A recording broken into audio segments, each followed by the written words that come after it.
Howdy, and welcome to Broken Tool Garage. What am I doing this week?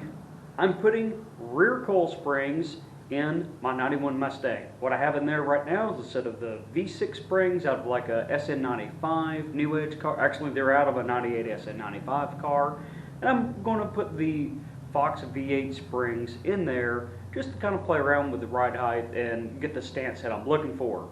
Alright, so this is going to be how to remove the rear coil springs out of the Fox Mustang, and it applies to your SN95 New Edges as well, and then how to replace them. Alright, let's just jump right into it.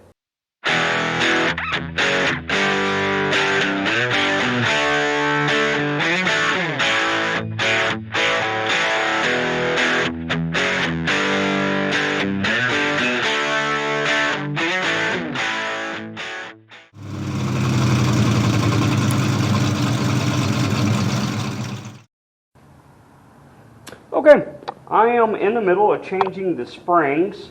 Actually, I'm not changing them, now. I'm just taking them out right now on Phoenix.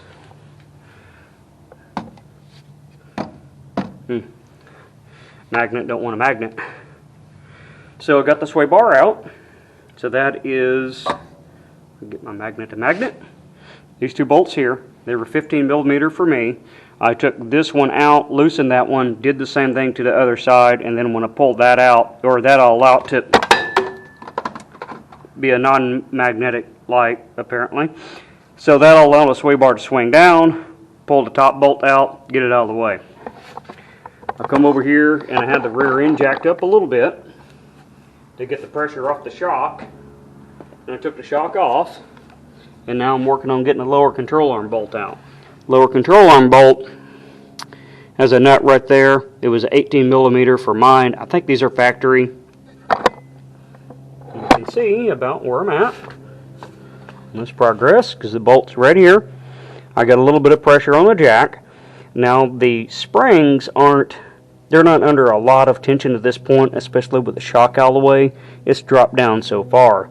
So I just need to go ahead and get that pulled out, and I'll need to jack stand the rear end because, well, I got the upper control arms in, so it's not really going to go too far, but I just don't want it, hanging there like that. And that's that. Once that's out, I just pull the spring out, and if I had my new ones on me, then I would just stick the new ones in. Looks like you can see that good. So I've got the jack stand ready. It's not necessarily resting on the jack stand yet, the rear end. So I have just a little bit of, when you line these things up, sometimes you just need to work them a little bit. So I'm just turning the bolt till it gets out. These can be very fun to get in and out, especially the uppers. Alright, I'm kind of looking at this bolt, seeing some stuff I don't like on it when I'm pulling it out. It's a factory bolt. I'll show you once I get it out. There we go. Alright, I've got to figure out where you're at. So we looked at the threads, and it looks like I got some damaged threads on there. So I think I have extras of these. So I may end up replacing these right here.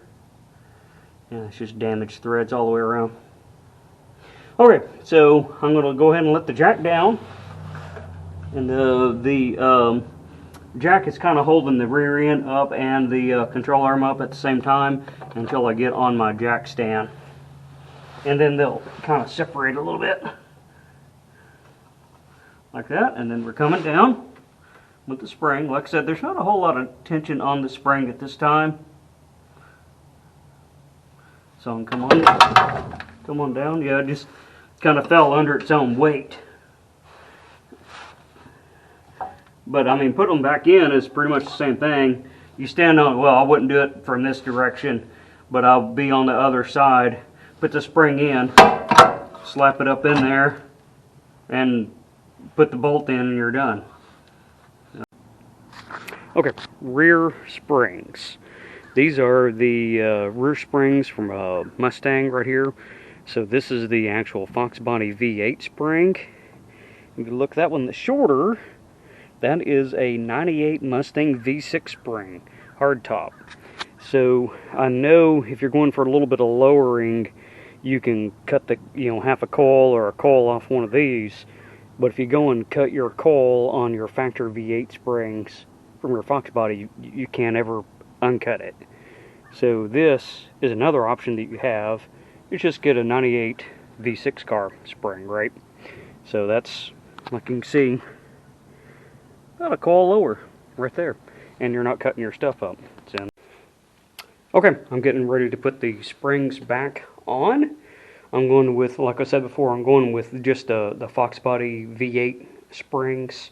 I'm putting those back in there to replace those 98 V6 springs. Anyways, it's a good opportunity for me to show you how to replace your springs.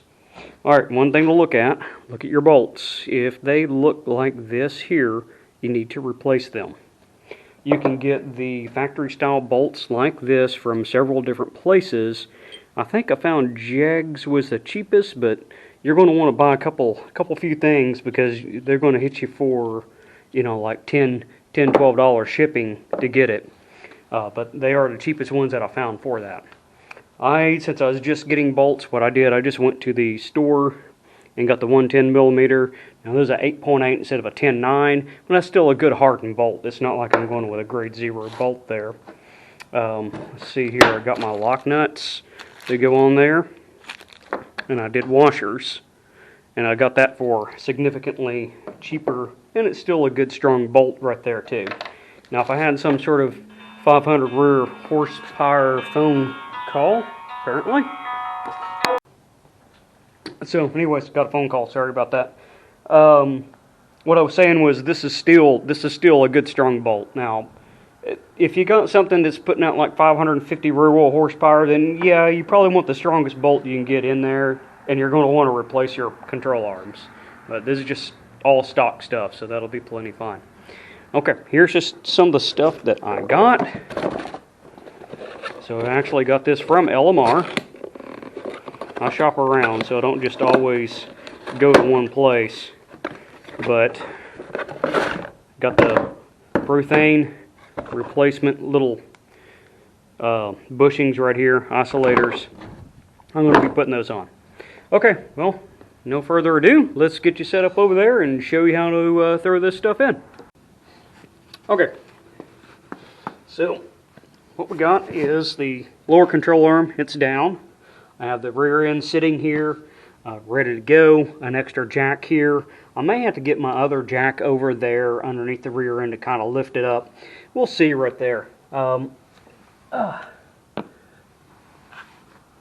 So what essentially is going to happen is I'm going to put the bushings in there, put the spring on, lift that up, slide the bolt in. And it'll be just that easy too. One of the things is, got the bolt, go ahead and put a little bit of anti-seize on there. This also kind of help it keep from rusting and all that too, right? You get a little bit more protection on there. And it'll make it go in a little easier. I'll go ahead and do the threads too, because I'm not going to be using Loctite because I have the locker, the lock nut that I'm putting on there. If I was just using the regular bolt, even the factory bolt, I'd want to not do this and just put Loctite on there. Okay, now that I have that slobbered all over it so it can get messy and get it all over my hands, I'm about ready to throw this together.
that's in. Got the bolt torqued, and that is a lock nut.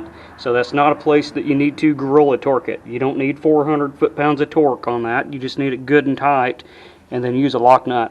If you're using a factory style that don't have a lock nut, then just clean the bolt good if your bolt's in good condition, and use a little bit of Loctite on there, like blue Loctite, and you'll be fine.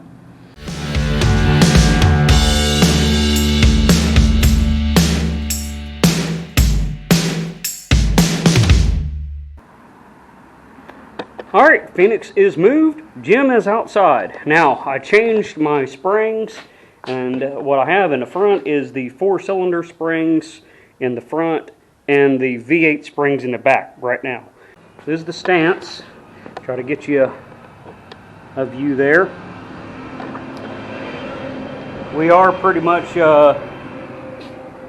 we're pretty much even in the front, and then even in the back. I think the front, the other side over there might have been a 1/16 higher, which means this side over here would be a little bit lower. So just comment below if you think that I should put the V8 springs in the front, so the 4-cylinder springs, and bring the front up a little bit so it's not that much rake. Alright, so that's how I went about putting the rear coil springs in my Fox Mustang. That's also what I used as well. So there's several options out there. You got the V8 springs, you have V6 springs, you have convertible springs, you have 4-cylinder springs. So there's options there. Also, don't forget to check out Brutal, because what he did here recently was he went through and showed you how to cut your springs to get unachieved ride height that you want on your vehicle. So make sure to drop by there. I'll put that up at the end of this video so you can go click on that and check out what he's doing as well. Alright, appreciate you watching, and make sure to hit that like, subscribe, make sure to share this if you found this useful. Don't be afraid to comment. And I'll see you next time on Broken Tool Garage.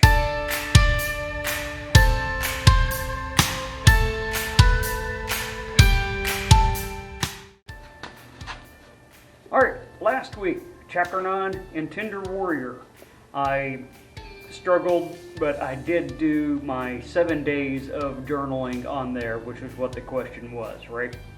Alright, Chapter 10. I got that read, and my questions are complete. So that was my challenge. If you're just following along and you're catching the tail end of the non-color content here, is I'm reading 1 chapter a week from Tender Warrior by Stu Weber, and I challenge the guys out there to read along with me when we're doing this.